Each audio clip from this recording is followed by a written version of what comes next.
بسم اللہ الرحمن الرحیم۔ سورہ اعلیٰ مکی سورہ ہے، 19 آیات اور 1 رکوع ہے۔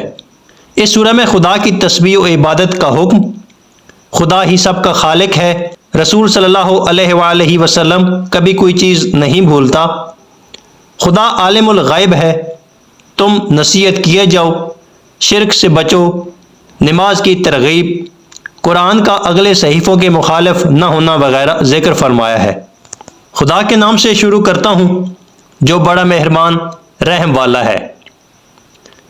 اے رسول صلی اللہ علیہ وآلہ وسلم، اپنے عالی شان پروردگار کے نام کی تسبیح کرو، جس نے ہر چیز کو پیدا کیا اور درست کیا، اور جس نے اس کا اندازہ مقرر کیا، پھر راہ بتائی، اور جس نے حیوانات کے لیے چارہ اگایا، پھر اسے خشک سیاہ رنگ کا کوڑا کر دیا۔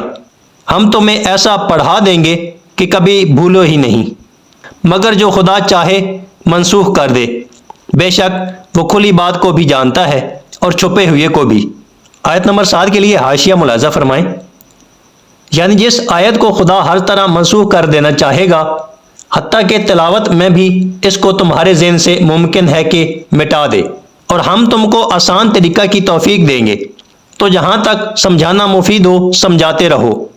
جو خوف رکھتا ہو وہ تو فوری سمجھ جائے گا، اور بدبخت اس سے پہلو طے ہی کرے گا، جو قیامت میں بڑی تیز آگ میں داخل ہوگا، پھر نہ وہاں مرے گا نہ ہی جیے گا، اور یقیناً دلی مراد کو پہنچا جو شرک سے پاک ہوا۔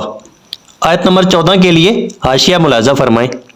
یعنی جس نے دل کو کفر کی نجاست سے پاک کیا اور شہادتین وغیرہ کا اقرار کیا، 5 وقت کی نمازیں پڑھی اور اچھے اعمال بجا لائے، اس نے نجات پائی، اور اپنے پروردگار کے نام کا ذکر کرتا اور نماز پڑھتا رہا۔ مگر تم لوگ تو دنیاوی زندگی کو ترجیح دیتے ہو، حالانکہ آخرت کہیں بہتر اور دیر پا ہے۔ بے شک یہی بات اگلے صحیفوں ابراہیم علیہ السلام اور موسیٰ علیہ السلام کے صحیفوں میں بھی ہے۔ آیت نمبر 18 کے لیے حاشیہ ملاحظہ فرمائیں۔